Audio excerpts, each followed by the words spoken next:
사람은 무엇으로 살까요? 이 질문을 드리는 순간에 러시아의 대문호인 레오 톨스토이를 떠올리는 분도 계실지 모르겠습니다. 이분이 쓴 책 중에 사람은 무엇으로 사는가라는 제목의 책이 있거든요. 여러분, 사람은 무엇으로 사는가? 이 질문은 아주 중요합니다.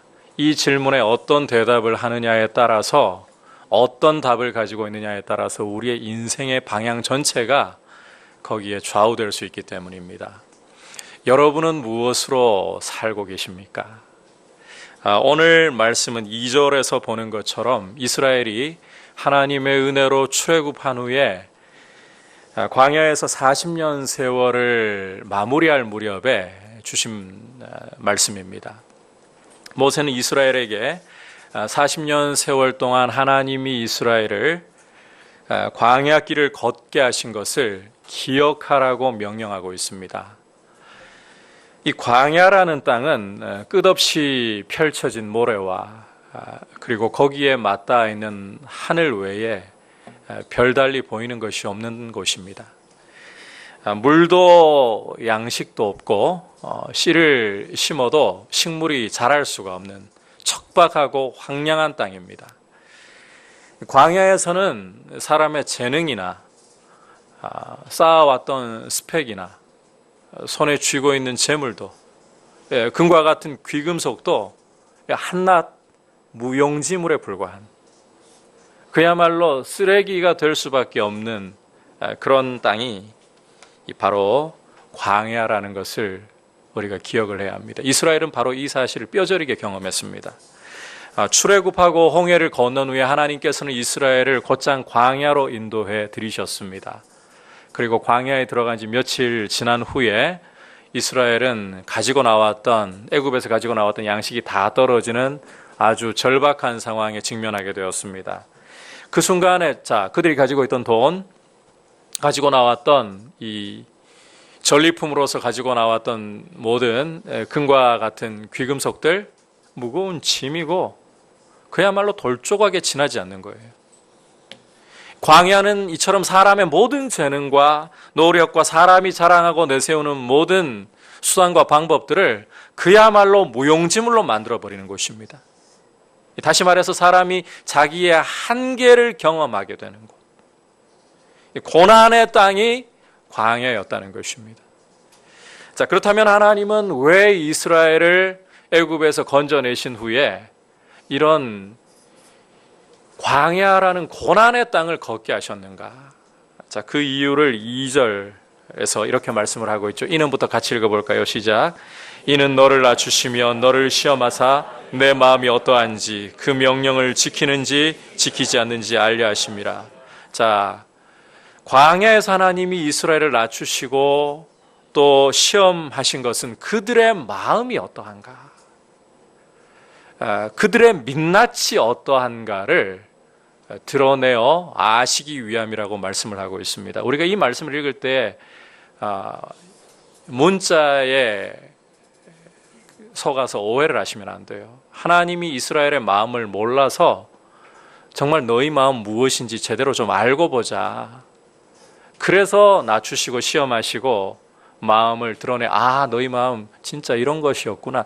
그런 이야기가 아니에요. 다 알고 계시죠. 도리어 이 말씀은 사람에게 핑계할 수 없는 증거를 주시기 위해서, 다시 말해서 사람이 자기를 제대로 직면하고 보도록 하시기 위해서 주신 조치라는 것입니다. 여러분, 사람이 자기를 잘 알 것 같지만 전혀 그렇지가 않아요. 예레미야 선지자의 말씀대로 만물보다 부패하고 심히 부패하고 거짓된 것이 사람의 마음입니다. 따라서 사람은 이 자기 마음도 정말 잘 속여요. 자기의 민낯을, 자기의 마음에 뭐가 있는지를 할 수만 있으면 가면을 쓰고 포장을 하고 숨기려고 하는 것이 사람입니다. 따라서 우리가 가지고 있는 이 모든 수단과 방법이 무용지물이 되는 땅에 이 광야라는 땅에 인도하시는 것이 사람에게는 필수적일 수밖에 없어요. 거듭 강조하지만 이 고난과 역경의 길에 우리의 모든 수단과 방법이 무용지물이 되는 길에 들어섰을 때야 사람은 비로소 자신의 속에 있는 것을 들추어내기 시작하고 자기의 모습을 볼 수 있는 기회가 오기 때문입니다. 하나님의 말씀을 정말 지키는가? 그렇지 않은가? 사람이 정말 무엇을 의지하고 살아가는 것인가? 그때서야 드러나기 시작하는 거예요. 우리가 이렇게 평안한 상황에서 어려움 없이 지낼 때에는 우리 다 가면 쓰고 삽니다. 내가 가진 것들로 다 가면을 쓰고 살아요. 여러분, 고난이라는 자리에 들어설 때에, 광야와 같은 역경의 자리에 들어설 때에 우리의 이 속에 있던 것들이 올라오고 대응하는 방식을 통해 내 민낯이 무엇인가? 따라서 여러분, 인생의 광야를 만나실 때, 광야의 길을 걷고 있을 때에 우리 자신의 모습을 볼 수 있는 기회로 삼으셔야 돼요. 누구도 꽃길만 걷고 싶지, 제 앞에는 꽃길만 좀 열어주세요. 그러고 싶지, 광야와 같은 척박하고 고난이 많은 땅을 걷고 싶지 않습니다. 하지만 하나님은 우리에게 인생의 이 광야와 같은 고난의 길을 반드시 허락하십니다. 그때 여러분 좌절하고 원망하면서 인생을 허비하지 말고 오히려 거기서 내 모습을 보려고 하셔야 돼요. 내 진짜 모습을 보려고 하셔야 돼요. 주님이 지혜를 주시고 긍휼로 우리를 붙들어 주셔서 우리 눈을 열어주시고 우리의 모습을 제대로 직면할 수 있는 그런 은혜 주시기를 축복합니다. 인생의 고난이라는 광야에서 꼭 우리 자신을 직면하려고 하셔야 돼요. 내가 하나님의 말씀을 지키는가 지키지 않는가? 내가 정말 무엇을 의지하고서 살아가고 있는 것인가? 광야라는 척박한 환경이 아니면 우리는 못 봅니다. 의지할 돈이 있고 스펙이 쌓여 있고 그리고 온갖 수단과 방법을 동원할 수 있는 그런 환경이 될 때에는 그걸로 살아갈 수 있는 줄 압니다. 하지만 광야는 그 모든 것들이 무용지물이 되어버릴 정도의 고난이 우리에게 찾아올 때는 진짜가 드러나는 거예요. 내가 무엇으로 사는가. 자, 하지만 하나님께서 과거 이스라엘과 오늘 우리를 이 광야로 인도하신 데는 그보다 더 중요한 목적이 있습니다. 우리 자신을 보는 것보다 더 중요한 목적이 있어요. 함께 3절을 보도록 하겠습니다. 시작. 너를 낮추시며 너를 줄이게 하시며 또 너도 알지 못하며 내 조상들도 알지 못하던 만나를 내게 먹이신 것은 사람이 떡으로만 사는 것이 아니요 여호와 입에서 나오는 모든 말씀으로 사는 줄을 내가 알게 하려 하심이라. 자, 하나님이 이스라엘을 광야에서 낮추시고 줄이게 하시면서 그 가운데 어떤 양식을 주셨습니까? 만나라는 양식을 주셨죠. 이 만나를 주신 이유가 뭐라고 설명을 하고 계십니까? 사람이 떡으로만 사는 것이 아니요 여호와의 입에서 나오는 모든 말씀으로 사는 줄을 알게 하려 하심이라. 앞서 이스라엘이 출애굽하고 홍해를 건넌 후에 광야로 들어간 것과 거기에서 며칠 시간이 지난 후 양식이 다 떨어진 것까지 보았습니다. 여러분, 이 가지고 나왔던 양식이 다 떨어져서 이제 정말 먹을 게 아무것도 없어요. 뭘 먹고 살아야 되나? 이 광야라는 환경은 돈이 금과 같은 귀금속이 사람이 가지고 있는 재능이 그야말로 이 쓰레기가 되게 만들고 휴지 조각이 되게 만들고 돌 조각이 되게 만들어버리는 환경이라고 했잖아요. 이런 상황에 처했을 때에 새로운 일이 일어나기 시작했어요. 하나님이 이스라엘에게 만나라는 양식을 주시기 시작한 겁니다. 이때로부터 40년 광야 생활 동안에 이스라엘은 바로 이 만나로 살아가기 시작하는 거예요. 그들이 가지고 있던 돈으로 사는 것도 아니고 그들이 가지고 있던 재능으로 살아가는 것도 아니고 귀금속으로 살아가는 것도 아니고 정말 하나님이 내려주신 이 만나라는 양식으로 이스라엘이 살아가는 것입니다. 특별히 만나에 대해서 모세가 설명하고 있는 특징들을 귀를 좀 기울일 필요가 있는데, 자, 3절을 여러분께서 주의해서 보시면 이 만나라는 것은 이스라엘이나 그 조상들이 전혀 알지 못하던 식물이라고 모세가 설명을 하고 있죠. 만약에 과거의 조상들이나 이스라엘이 이 만나를 어디서 본 적이라도 있다면 만나가 하나님께로부터 왔다 이거 잘 모를 것 같아요. 어디서 봤던 식물 뭐 이러고. 그런데 조상들도 전혀 몰라요. 자신들도 전혀 몰라요. 조상들이나 너희가 알지 못했다 이 말은 하나님의 말씀을 따라 하늘로부터 그야말로 뚝 떨어진 식물이라는 것입니다. 하나님의 명령으로 하늘로부터 내리는 양식, 이 만나예요. 또한 출애굽기 16장 4절을 참고를 해보면 이 만나는 하나님께서 이스라엘에게 일용할 양식, 잘 들으셔야 돼요. 일용할 양식으로, 날마다 거두어야 할 양식으로 주신 것입니다. 계속되는 출애굽기 16장 17절과 18절에서도 볼 수 있겠지만 이 만나는 많이 거두어도 사람이 정말 그 남들보다 배로 3배, 4배로 거두고 싶어가지고 막 열심을 내어가지고 많이 거두어도 또 어떤 경우는 남이 너무 많이 거두어버렸어요. 내가 거두려고 하니까 얼마 없어. 적게 거두어도 희한한 일이 벌어집니다. 저울에 딱 달아보는 순간에 한 사람이 그날 먹을 양식만큼만 딱 되는 거예요. 더하지도 부족하지도 않아요. 많이 거두었는데 혹은 적게 남은 게 별로 없는 것 같아서 적게 거두었는데 저울에 달아보는 순간에 내가 정확히 하루를 먹어낼 수 있는 분량, 넘침도 없고 부족함도 없는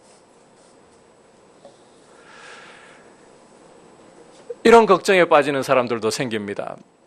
행여 내일 아침에 또 일어나 보면 양식이 없으면 어떻게 하나. 불안해가지고 오늘 그 만나를 먹다가 조금 오늘은 배가 고프지만 내일을 위해 남겨놔야지. 다음 날 아침에 보니까요, 이 만나에 벌레가 생겨요. 냄새가 나는 거예요.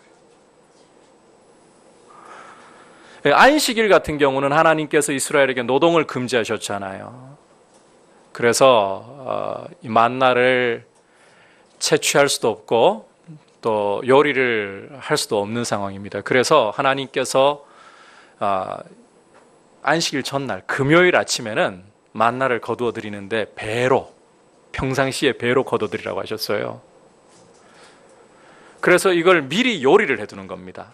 자, 평상시 같으면 다음 날을 위해서 만나를 남겨놓으면 어떤 일이 벌어진다 그랬습니까? 벌레가 생기고 냄새가 나고. 그런데 안식일에 대해서 명령하신 대로 따라서 만나를 배로 거두어 가지고 그걸 음식으로 만들어 놨더니 다음 날 안식일이 되어도 벌레가 생기지 않습니다. 냄새가 전혀 나지 않습니다. 자, 이런 만나의 특징을 보면 만나라는 것은 하늘로부터 내려온 양식일 뿐만 아니라 그것을 거두는 것이나 먹는 방식까지도 철저히 하나님의 말씀을 따라야 하는 양식이라는 거예요.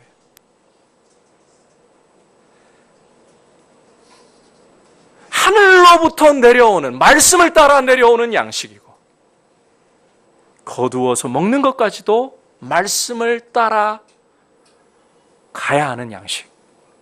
자, 여러분, 이런 양식을 매일 아침에 40년 동안을 먹는다.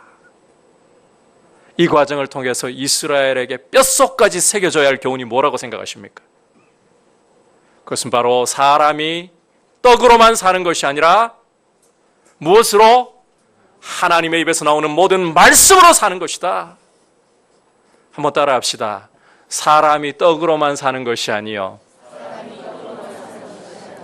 하나님의 입에서 나오는 모든 말씀으로 사는 것이라. 여러분, 우리에게 좀 쉽게 와닿는 표현을 쓰자면 돈이 우리를 살릴 것 같지만 그렇지 않다는 것입니다. 자, 오해하지 마십시오. 이런 이야기를 할 때 그리스도인이 돈이나 스펙이나 또 여러 가지 재능을 쌓아 올리고 또 구비하는 것이 잘못되었다, 이런 극단으로 이야기를 하는 그런 문제가 아닙니다. 그리스도인도 할 수 있다면 돈을 모을 수 있습니다. 얼마든지 스펙을 쌓아 올리고 또 재능을 갈고 닦고 연마해서 좋은 직장을 얻고 충분히 남들보다 잘 살 수가 있습니다. 하지만 이 사실만큼은 반드시 기억하시라는 거예요. 우리가 가지고 있는 대학 졸업장이라든지 스펙이라든지 재능이라든지 돈과 같은 것들을 결단코 절대화하거나 그것이 정말 나를 먹여 살린다라고 착각에 빠지지 마시라는 겁니다. 그냥 콕 집어서 말씀드릴게요. 돈이 여러분을 살린다라고 착각에 빠지지 마시라는 겁니다. 여러분, 우리를 근본적으로 살리는 것은 돈이 아니라, 강조합니다. 알아도 강조합니다. 하나님의 말씀입니다. 하나님의 말씀이 우리를 살리는 거예요. 여러분, 분명하게 말씀을 드립니다. 돈이 없을 때라도, 우리 통장에 잔고가 바닥을 찍을 때라도 하나님의 말씀이 있으면 성도는 살아갑니다. 이게 그저 공안 울림이라고 생각을 하지 마십시오. 이러한 삶을 가장 잘 보여주시는 분이 바로 우리 주님이십니다. 주님이 요단강에서 요한에게 세례를 받으신 후에 이제 공생애를 본격적으로 시작하시는데, 제일 먼저 하신 일이 성령에게 이끌리셔서 광야로 가시고 거기에서 밤낮 40일을 금식하신 일이었습니다. 밤낮 40일을. 여러분께서 라마단 기간을 보시면 무슬림들도 금식을 하잖아요. 그런데 그 사람들은 낮에는 금식을 하는데 저녁이 되면 해가 딱 넘어가 버리면 음식을 그때 막 채워 넣어요. 그런데 성경 기자는 분명히 주님의 금식을 가리켜 말하기를 40일 동안 밤낮 줄이신지라. 제가 과거에 40일 금식을 하신 목사님을 가까이에서 뵈니까요, 정말 40일 금식이 끝날 무렵에는 남는 게 이 사람의 골격과 거기에 가죽 붙은 것밖에 없더라고요. 이 상황에서는 물론 하나님 은혜 주셔서 40일 금식도 가능한 건데, 문자 그대로 죽음이 눈앞을 왔다 갔다 할 상황입니다.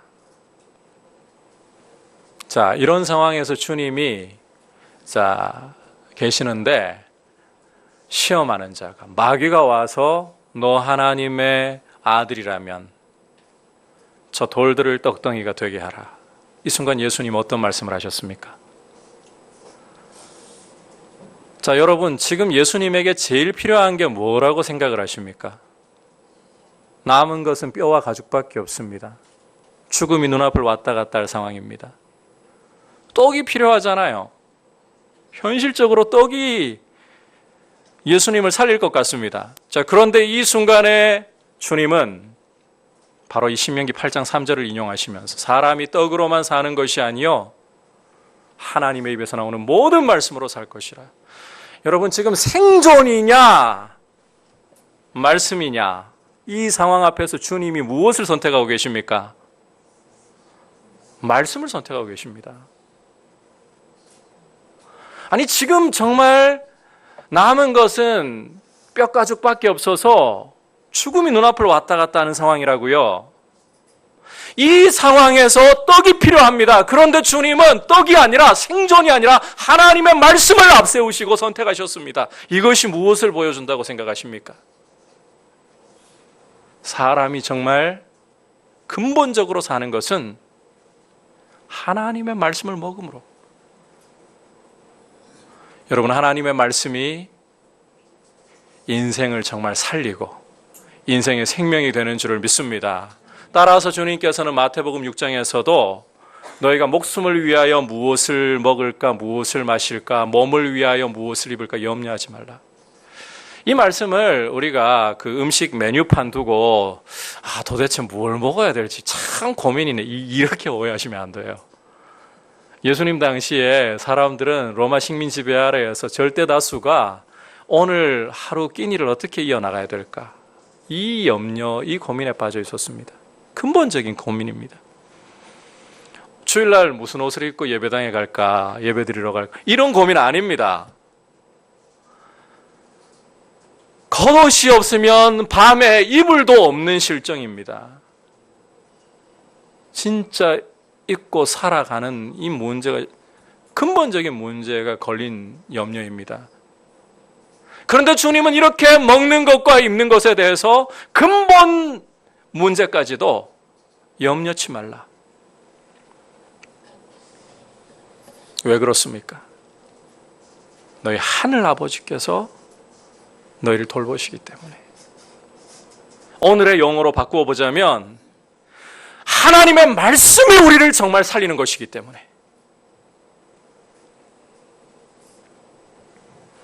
여러분 기억하시길 바랍니다. 사람은 근본 하나님의 말씀으로 삽니다. 따라서 예수님처럼 생존보다 하나님의 말씀을 앞세우고 말씀에 귀를 기울이시기를 축복합니다. 돈이 없어도 우리가 하나님의 말씀이 있으면 살 수가 있어요. 이런 거 아멘 하셔야 돼요. 돈이 없어도 하나님의 말씀이 있으면 살 수 있습니다. 이게 어떤 특별한 소수의 그리스도인의 체험이라고 여러분 절대 못 받거나 함부로 제한시키지 마십시오. 하나님 말씀 앞에 머물고 그 음성에 귀 기울이는 모든 성도에게 하나님의 말씀이 그 삶을 살리는 것을 경험하게 하실 줄 믿습니다.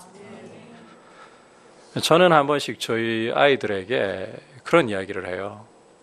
아이들이 우리 집이라고 이야기를 할 때가 있거든요.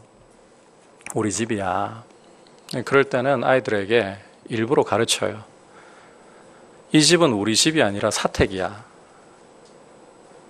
교회 거야. 저는 집 없이 제 이름으로 집을 소유하지 않고 살기로 결심을 한 사람이에요. 물론 지금 사택은 저희가 교회에서 매입을 할 때 이자 부담을 좀 낮추기 위해 제 명의로 매입을 했지만 재정부에는 제가 증명서 하나 만들어 드렸죠. 모든 빚을 갚고 난 후에는 교회 앞으로 집을 양도합니다. 제가 이런 결심을 하게 된 계기가 처음에 이제 아내를 데려오려 하니까 남자가 집을 해결을 해야 될 거 아니에요. 근데 가난한 신학생이 뭐 집이 따로 있나요? 둘 중에 하나인 거죠. 뭐 부모님한테 얹혀 살든지 아니면 기적을 바라든지. 이제 결혼 날짜를 받아두고는 당시에 9월이었는데 이 집 문제에 대해서 상당히 고민이 시작되기 시작했어요. 5월 8일 날 이제 상견례를 끝내고 5월 8일 날 어버이날이니까 장인어른을 뵈러 갔었거든요. 가기 전에 제 마음에 분명히 가면 장인어른께서 집 문제에 대해서 물어보실 것 같다. 기도했죠. 이 문제를 놓고 주님 어떻게 해야 될까요? 그러면서요, 제 마음에 한 가지 답을 가지고 갔어요. 아니나 다를까 장인어른께 인사를 드리니까 하시는 말씀이 자네 집 문제는 어떻게 할 건가 바로 나오더라고요. 그 순간에 제 입에서 나왔던 말이 뭔가 하면 제가 섬기는 하나님께서 결혼이 9월이잖아요. 9월 말이었거든요. 8월 말까지 이 문제에 대해서 답을 주실 겁니다. 그랬어요. 저희 장인어른은 아직도 의지 한국인이셔가지고 아직도 예수님을 영접하지 않고 계시는 상황인데 그 순간에 뭐 이런 대답이 다 있나. 너무 황당하셨든지 너무 참 기가 막힌 것인지 이 화제를 갑자기 다른 걸로 확 바꿔버리시더라고요. 이때부터 저는 이제 기도하기 시작했습니다.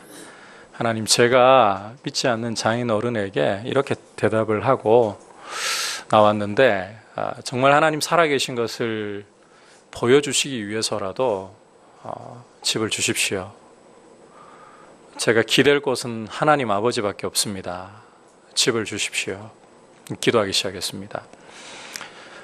당시에 마태복음을 묵상하고 있었던 때였는데 마태복음 10장을 묵상하면서 주님이 제자들을 전도하러 보내시면서 제자들에게 두버릇도 가지지 말고 주머니도 가지지 말고 신도 안 켤려면 족하고 또 너희가 어느 집에 들어가든지 그 집에 평안을 빌고 주는 대로 받아 먹으라. 그 다음에 이런 말씀을 하시거든요. 일꾼이 제 먹을 것 받는 것 마땅하니라.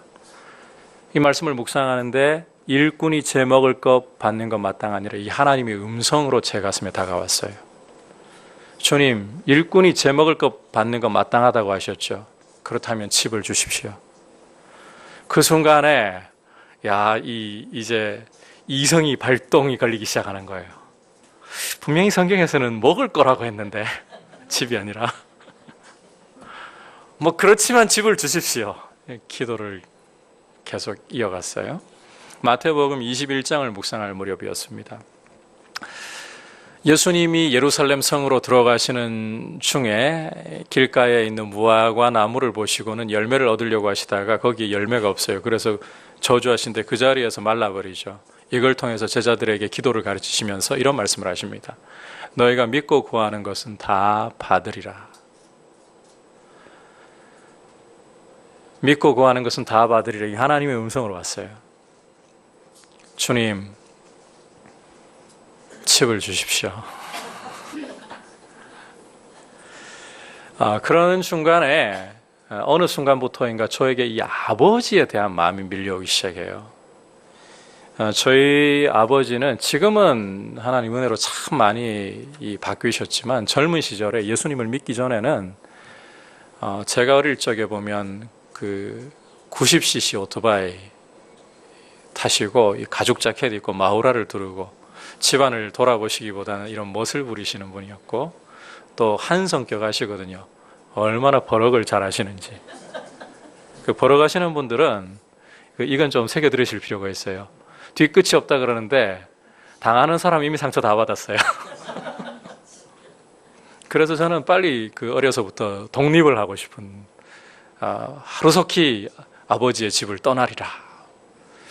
근데 이런 아버지에 대한 참 힘들었던 것이 이게 치유되는 한 가지 사건이 있었습니다. 제가 나중에 어머니의 해석을 통해서 이 치유가 일어나기 시작했는데 군에 갔던 그 첫날 밤에 아버지께서 등을 돌리고 앉으셔가지고는 제 앨범을 한 장 한 장 넘겨보고 계시더래요. 어머니께 나중에 이야기를 들어보니까 눈물 비치지 않으시려고. 근데 그 설명 하나가 지금까지 아버지에 대한 버럭 잘하시고 또 참 할 수만 있으면 도망가고 싶었던 아버지에 대한 이 이미지를 확 바꿔 놓았어요. 아버지께서는 표현이 거칠어서 표현하는 방법을 잘 모르셔서 그렇지 정말 자식을 그렇게 사랑하셨구나. 이 생각이 떠오르면서요, 동시에 완전하신 아버지에 대한 마음이 일어나기 시작하더라고요. 하늘 아버지께서는 완전하시고 조금도 실수가 없으시고 나를 정말 사랑하시는 분인데 그 아버지께서 구하라 찾으라 문을 두드리라 그러면 너희에게 주실 것이요 찾아낼 것이요 문을 열어주실 것이라 그러시면서 이런 말씀을 하십니다. 너희 중에 악한 자라도 자식에게는 좋은 것으로 줄 줄 알거든 하물며 하늘에 계신 너희 아버지께서 구하는 자에게 성령을 주시지 않겠느냐. 불완전한 육신의 아버지도 자식을 그렇게 따뜻하게 생각하는 마음이 있으신데 완전하신 아버지를 생각하기 시작했어요. 하나님께서 성령을 주신다고 하셨는데 자, 여러분께 한번 여쭤보고 싶어요. 성령님이 좋습니까? 집이 좋습니까? 대답을 진짜 잘하셔야 되는 문제예요. 솔직히 집이 좋죠. 눈에 보이고 현실적인 문제를 해결해 주는데, 근데 여러분, 온 우주를 창조하신 창조주 하나님과 한낱 집을 어디 비교를 할 수 있습니까? 그렇게 성령도 주시는 분이 왜 집을 주시지 못할까? 아버지, 집을 주십시오. 시간이 이제 흐르고 있습니다. 어느새 세월이 그 순간에는 얼마나 빠른지요. 어느새 7월 말 8월 초가 되었어요. 이때 저한테는 상당히 좀 어려운 사건이 하나 터졌습니다. 제가 섬겼던 교회를 갑자기 사임을 하게 되었어요. 저는 그 교육전도사로 그때 섬기고 있었는데, 방학 되면 새벽 3시 반에 일어나가지고 집에 들어가는 시간이 새벽 1시였어요.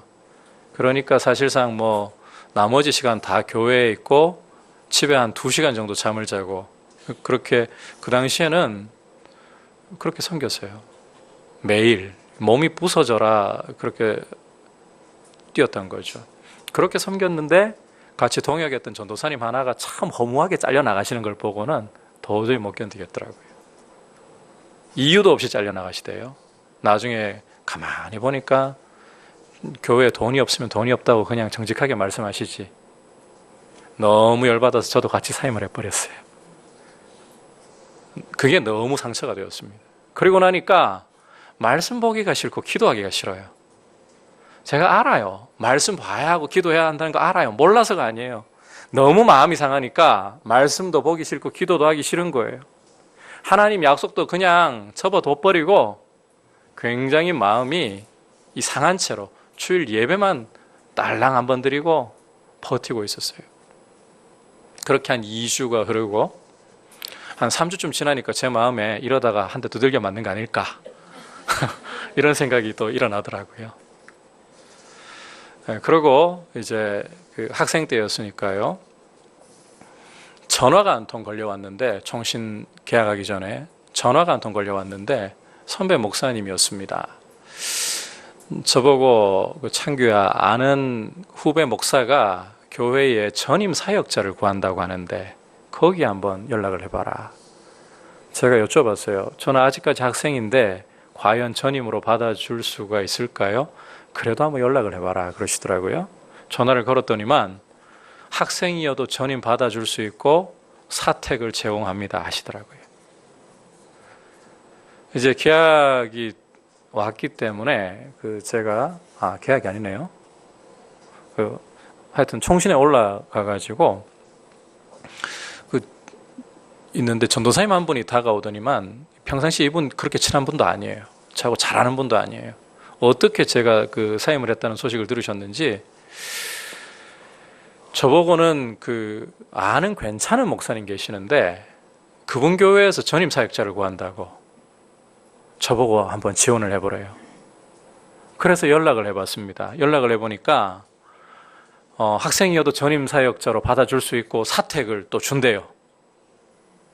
두 곳에서. 그리고 대구에 내려와가지고 차를 타고 집으로 가는 길이었는데 또 한 군데 전화가 왔어요. 저희 선배 목사님이에요. 창규야, 내가 이제 교회를 담임하게 되었는데 넌 나하고 같이 한번 사역하지 않을래? 여기도 전임이고 사택을 준대요. 이 순간에 제가 회개하고 정말 하나님 앞에서 울었습니다. 여러분 웃으시면서 이 이야기를 들으시지만 하나님은 정말 신실하신 분인데, 약속하시고 변함없으신 분인데 나는 이렇게 못 믿어가지고 참 원망에 쌓여있고 얼마나 죄송했는지 몰라요. 두 번째로 결정을 해서 갔거든요. 제가 이제 기도할 때 하나님께 구했던 부분이 있었어요. 방 2칸에 주거욕. 크기는 상관없습니다. 나중에 알고 보니까 아내도 따로 기도하고 있었던 부분이 있었어요. 예수 믿는다고 집에서 쫓겨나가지고 밖에서 생활하면서 지내다 보니까 얹혀 사는 집에 보통 이 수압이 낮아가지고 힘들더래요. 그래서 하나님께 집을 구하면서 수압 센 집. 저희가 하나님 주신 사택을 딱 보니까 진짜 방은 콧구멍만 해요. 방 2개에 주거욕이 돼요. 근데 그리고 그 욕실에 들어가가지고 수도를 딱 트는 순간에 물이 얼마나 센지 이 손등을 갖다 대니까 따가울 정도로. 예. 제가 이 이야기를 왜 드리는가 하면, 저는 원래 어떤 스타일의 사람인가 하면, 하나님 저한테도 좀 말씀하시지. 다른 사람들한테는 말씀 그렇게 잘하시는데 저한테 왜 이렇게 말씀을 안 하세요? 다른 사람들은 뭐 방언도 받고 저 은사도 체험하고 하는데 죽도록 방언 달라고 할 때는 주시지도 않대요. 기적도 안 일어나대요. 저도 그런 사람이었습니다. 그런데 여러분, 이런 사람도 하나님의 말씀에 귀를 기울이고 그 말씀을 받을 때에 말씀이 신실하게 역사하고, 돈이 있어서 이 자리까지 온 게 아니에요. 저는 지금까지 집이 없는 사람이에요. 그래도 한 번도 집이 없었던 적이 없어요. 여러분도 하나님의 말씀에 귀를 기울일 때에 하나님의 말씀은 문자가 아닙니다. 그 말씀이 성령의 음성으로 우리에게 다가올 때 그 말씀은 역사하는 말씀인 줄 믿습니다. 하나님의 살아있는 말씀입니다. 여러분, 이 하나님의 말씀에 귀를 기울이시기를 바랍니다. 과거 이스라엘은 아침마다 장막문을 나서서 일용할 양식을 거둬들여야 했습니다. 그리고 하루를 살았습니다. 그것처럼 우리도 하나님의 말씀 앞에 날마다 귀를 기울이면서 이 말씀이 나의 일용할 양식입니다. 이 말씀이 나를 정말 살려주는 것입니다. 그 말씀을 따라서 하루하루 주님과 동행하시기를 축복합니다. 사람은 무엇으로 사는 것인가? 하나님께서는 이스라엘을 광야 40년 길을 행하게 하시면서 그들을 낮추시고 시험하셔서 그들 속에 있는 것부터 드러내셨습니다. 정말 하나님의 말씀을 순종하는가, 그렇지 않은가? 무엇을 의지하고 살아가고 있는가? 하지만 거기에서 그치지 않고 하늘 양식인 만나를 주심으로써, 그 만나를 40년 동안 매일 먹게 하심으로써 사람이 정말 사는 것은 떡이 아니라 하나님의 입에서 나오는 모든 말씀으로 사는 것이다. 이것을 가르치셨고, 오늘 우리도 동일합니다. 광야에서의 일이 아닙니다. 오늘 우리의 일입니다. 여러분, 주님의 이 생명의 말씀을 날마다 귀 기울이고 그 말씀으로 주님이 살려주시는 삶을 사시기를 축복합니다. 같이 이제 말씀을 생각하면서 찬송가 370장 고백드리겠습니다.